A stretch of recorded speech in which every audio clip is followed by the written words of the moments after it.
শুভ সকালে রান্না করছে, 8টা বাজে। ইলিশ মাছ করব। এই কড়াই বসিয়ে দিয়েছি, এই তেল দিয়ে দিলাম পরিমাণ মতন,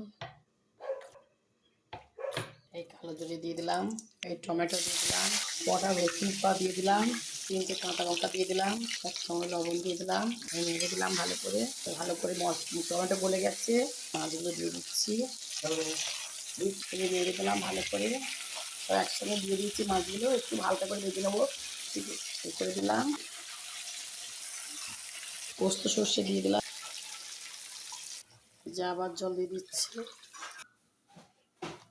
একটু লবণ দিয়ে দিলাম, হচ্ছে দিয়ে নেড়ে দিলাম ভালো করে। একটু হলুদ দিয়ে দিলাম, ভালো করে নেড়ে দিলাম।